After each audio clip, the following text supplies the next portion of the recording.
जौनपुर से बड़ी खबर, जहां एआई इंजीनियर अतुल सुभाष की आत्महत्या के मामले में आरोपी जज रीता कौशिक की गिरफ्तारी की मांग को लेकर दिल्ली की सामाजिक संस्था नेशनल कमीशन फॉर मैन ने आज विरोध प्रदर्शन किया। राष्ट्रीय अध्यक्ष केडी झा के नेतृत्व में संस्था के सदस्यों ने जौनपुर में जैसेस चौराहे से मार्च निकाला और संविधान में पुरुषों के अधिकारों की सुरक्षा के लिए कानून में संशोधन की मांग की। जौनपुर पहुंचे केडी झा और उनकी टीम ने मीडिया से बातचीत में बताया कि समाज में पुरुषों पर होने वाले अत्याचारों के खिलाफ आवाज उठाना बेहद जरूरी है। उन्होंने कहा कि महिलाओं पर अत्याचार की स्थिति में कानून तेजी से सक्रिय होता है, लेकिन पुरुषों के साथ होने वाले अन्याय को नजरअंदाज किया नहीं जा सकता है। केडी झा ने कहा कि अतुल सुभाष के मामले में न्यायिक जांच होनी चाहिए और आरोपी जज रीता कौशिक को गिरफ्तार किया जाना चाहिए। गौरतलब है कि 8 दिसंबर को बेंगलुरु में एआई इंजीनियर अतुल सुभाष ने पत्नी की प्रताड़ना से तंग आकर आत्महत्या कर ली। मरने से पहले अतुल ने अपनी पत्नी, सास, साले और चचेरे ससुर को अपनी आत्महत्या के लिए जिम्मेदार ठहराया था। इसके अलावा उन्होंने आरोपी जज रीता कौशिक और उनके पेशकार पर मामला सुलझाने के नाम पर 5 लाख रुपए की रिश्वत मांगने और बार बार कोर्ट का चक्कर लगवाने का भी आरोप लगाया था।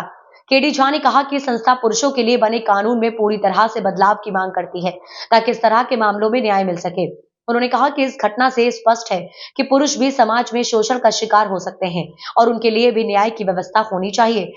सत्यनारायण प्रसाद है, मैं एक चार्टर्ड अकाउंटेंट हूँ। 2000 में हमारा विवाह हुआ और 2012 में 12 साल के बाद मेरे ऊपर 498 का केस लगा अनर्गल आरोप के, बेबुनियाद आरोप के, और 12 साल बाद में बरी कर दिया गया, ये कहते हुए कि प्रोसिक्यूशन फेल हो गया। ये कहते हुए बरी कर दिया गया कि प्रोसिक्यूशन फेल हो गया प्रूफ करने में, जबकि कोई ऑफेंस था ही नहीं। अब 12 साल के बाद में एक तरह से मार्केट के लिए अनएम्प्लॉयड हो गया और कोई राहत नहीं मिली कोर्ट से। मेरी फैमिली तो अलग हुई, बच्चे भी अलग हो गए और मैं एक तरफ से। मामला क्या था आपका, जेल क्यों गए थे आप?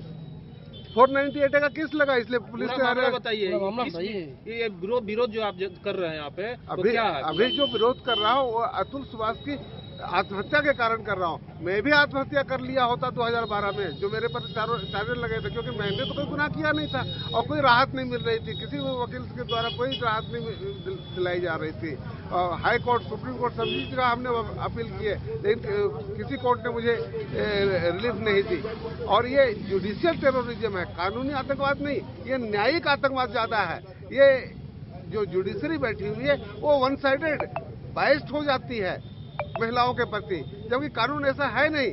कानून तो कहता है भाई ऑफेंस का ट्रायल करोगे ना, एलिगेशन पर ट्रायल करते हैं ये लोग, और इस तरह से एलिमनी, मेंटेनेंस, सभी तरह की चीजें झोंक देते हैं निर्दोष पतियों पर और पति परिवारों पर। अतुल सुभाष जी क्या चाहते हैं? अतुल सुभाष जी क्या चाहते हैं? अतुल सुभाष जी के प्रति हम न्याय चाहते हैं। उन्होंने आत्महत्या करके एक तरह से न्यायिक आतंकवाद की पोल खोल दी है। हमने नहीं आत्महत्या की तो नहीं खुली पोल, लेकिन इनसे खुल रही है। इसलिए हम चाहते हैं कि जुडिशरी एक्शन ले ऐसे जजेज पर। ये 43 पेज का सुसाइड नोट लिखा गया है, 1.5 घंटे की वीडियो बनाई गई है, फिर भी कोई एक्शन नहीं हुआ है। एफआईआर में जज साहब का नाम नहीं है। क्या कोई जज भगवान है? क्या जज को सजा नहीं मिल सकती? अगर जज गलती करेगा तो उसे भी सजा मिलेगी, उसे भी जेल जाना पड़ेगा, उसे भी जनता के सवालों का सामना करना पड़ेगा। ये जुडिशियल टेररिज्म, जुडिशियल इम्यूनिटी के नाम पे करप्शन और बर्दाश्त नहीं किया जाएगा। हम डिमांड करते हैं कि जो जज रीता कौशिक है, फैमिली कोर्ट की प्रिंसिपल जज, उनके खिलाफ एक इंक्वायरी कमीशन गठित किया जाए और अगर दोषी निकलती है तो उनके ऊपर एफआईआर हो और उनको अरेस्ट किया जाए और एक समाज में एक संदेश दिया जाए कि अगर जुडिशरी गलत करेगी तो उसके खिलाफ भी एक्शन लिया जाएगा। लोकतंत्र में चाहे लेजिस्लेचर हो, चाहे वो एग्जीक्यूटिव हो, चाहे जुडिशरी हो, एट लास्ट वो सब अकाउंटेबल है जनता के प्रति। जनता ही सुप्रीम, डेमोक्रेसी में आदमी ही सुप्रीम है, जनता ही सुप्रीम है।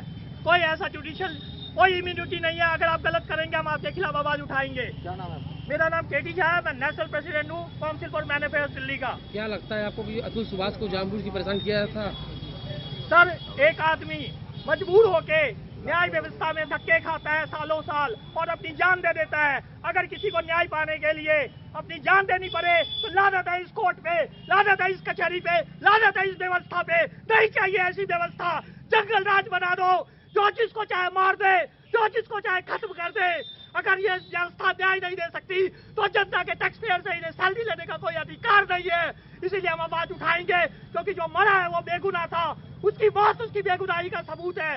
मैं उसकी बेगुनाही का सबूत हूँ, देश के लाखों मर्द उसकी बेगुनाही का सबूत है। ये कब की घटना है सर, कब का घटना है? ये अतुल सुभाष ने 8 तारीख को सुसाइड किया है बैंगलोर में, और जब से उन्होंने सुसाइड किया पूरे देश की आत्मा झकझोर गई है, पूरा देश इस पे 8 आक्रोशित तारीख है। को पूरा डिटेल बताइए, 8 तारीख को कितने महीने, कौन से महीने? इस महीने दिसंबर में 8 तारीख की रात को उन्होंने सुसाइड किया था। उन्होंने सुसाइड से पहले 43 पेज का सुसाइड नोट छोड़ा है, 1.5 घंटे की डाइंग डिक्लेरेशन वीडियो बनाई है, क्लियर कट जज साहब का नाम है। 5 लाख रुपए रिश्वत मांगे गए थे, जब उन्होंने 5 लाख रुपए रिश्वत नहीं दिए तो उनको टारगेट करने लग गए। 120 डेट लगी उनकी। बैंगलोर से बंदा हर महीने जौनपुर आ रहा है, क्या नौकरी करेगा? 83,000 रुपए कमाता है, 40,000 रुपए का मेंटेनेंस बांध दिया गया। ये कहाँ से उचित है? उसकी पत्नी खुद जॉब करती है, क्यों नारी अपना खुद का सम्मान नहीं कर सकती?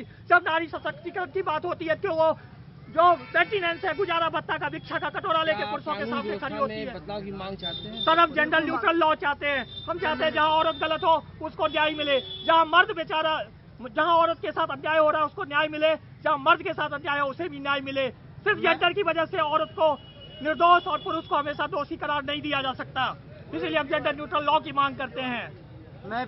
तो ये थी जौनपुर से हमारी खास रिपोर्ट, जहां नेशनल कमीशन फॉर मैन ने एआई इंजीनियर अतुल सुभाष को न्याय दिलाने और पुरुषों के लिए कानून में सुधार की आवाज बुलंद की। इस मुद्दे पर आपकी क्या राय है, हमें जरूर बताएं।